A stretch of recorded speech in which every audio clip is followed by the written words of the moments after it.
Today, we just received quite a bit of background information, and Laura and I are going to take it from here and really work on definitions of living shorelines. So we've seen different examples through NOAA and other presentations this morning. We're going to speak more specifically to the actual definition of what a living shoreline is and explicitly how that working definition is forming in Connecticut. Laura is going to take it from there and from the technical perspective show what living shoreline applications are and where they can be applied.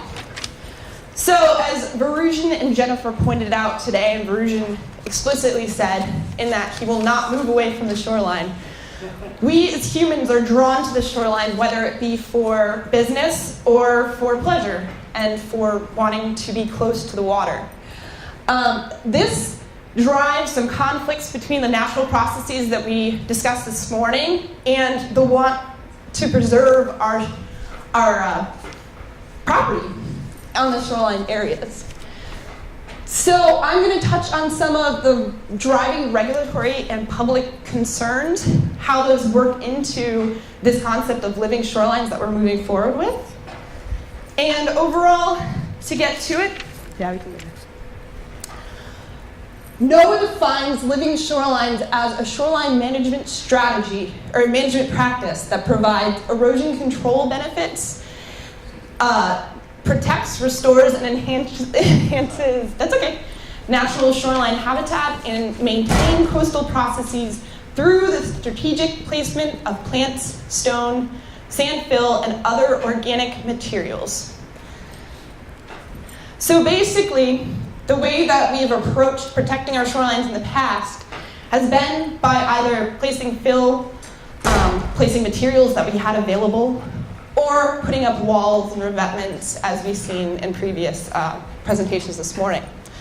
What we're starting to learn is that we need to move back towards a more natural approach, and that is replacing some of the materials that we've seen now, helping to control some of the technical aspects that Laura will go over, and and helping in that sense to restore some of the ecological function and value in these areas. So I'm putting it out there now that Peter or Susan, please jump in if I misinterpreted this in any way.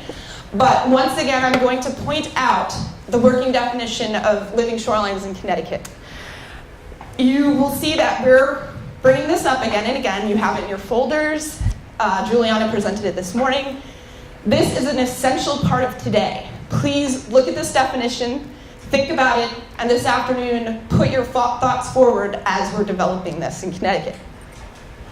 So Connecticut has taken what they've found through other states and regulatory groups that have already started implementing living shorelines in their states, through NOAA and through collaboration with people at UConn and this group that has kind of come together to form these seminars. And they've come up with this definition. You'll see I've highlighted in green the statements and concepts that reflect the NOAA definition.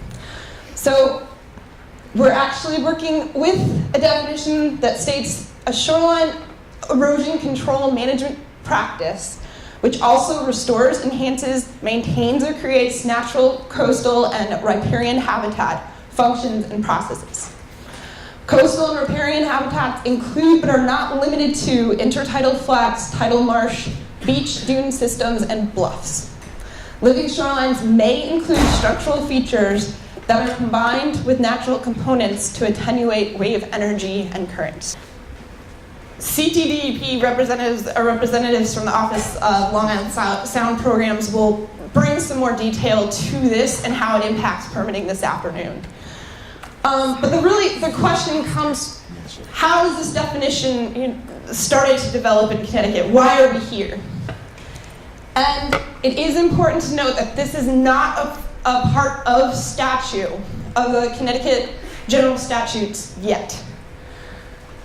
But it has been started to be incorporated into regulation, in part due to the Public Act 12-101 of the Connecticut General Assembly.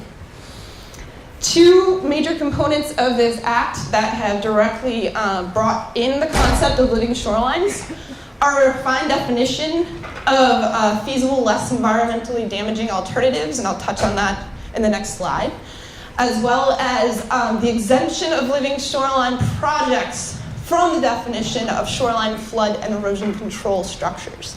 I encourage everyone to look at this website that overviews the Public Act 12-101. There's a lot more to it, and its impacts on the Coastal Management Act, as well as regulations driving flood and erosion control structures.